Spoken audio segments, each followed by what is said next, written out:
Lagos, 1970s, a bustling city, pulsing with life and opportunity. Yet a shadow lurked in the hearts of its citizens, the name that sent shivers down their spines, Ishola Oyenusi. He was no ordinary criminal. Oyenusi was different. He was audacious, he was ruthless, and he always seemed to be one step ahead of the law. They called him Dr. Rob and Kill, a moniker earned through bloodshed and terror. His legend grew with each daring heist. But it was his smile, a chilling, almost mocking grin that set him apart.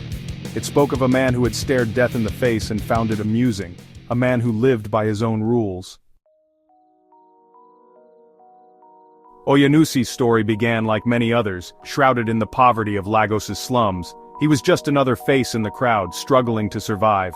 Petty theft led to bolder crimes. Each act hardened him, chipping away at his conscience. He assembled a gang, loyal men who mirrored his own ruthlessness.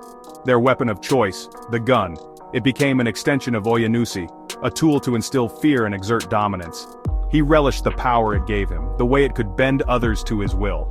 With each robbery, his notoriety grew. He was no longer just surviving, he was thriving in the chaos he created. Word of Oyenusi's exploits spread like wildfire. His name, whispered in hushed tones, became synonymous with fear. He seemed unstoppable, robbing banks, businesses, and individuals with impunity. His audacity knew no bounds. He once brazenly robbed a police station in broad daylight, making off with a haul of weapons and ammunition. The police were baffled. They launched numerous manhunts, desperate to capture him and restore order to the city. But Oyenusi was elusive, a phantom who disappeared into the labyrinthine streets as quickly as he appeared. He became a folk hero to some, a symbol of resistance against a corrupt system, but for most, he was a nightmare come to life. Oyenusi's reign of terror could not last forever.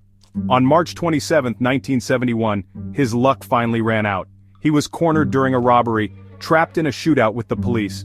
This time, there would be no escape. As bullets ripped through the air, Oyenusi's reign of terror came to an end. His trial was swift, a mere formality in the eyes of a terrified public. The verdict, death by firing squad. On the day of his execution, Oyenusi stood before the crowd, his demeanor eerily calm. And then, he smiled. It was a final act of defiance, a chilling reminder of the fear he had instilled. The shots rang out, silencing the laughter that had haunted Lagos for far too long.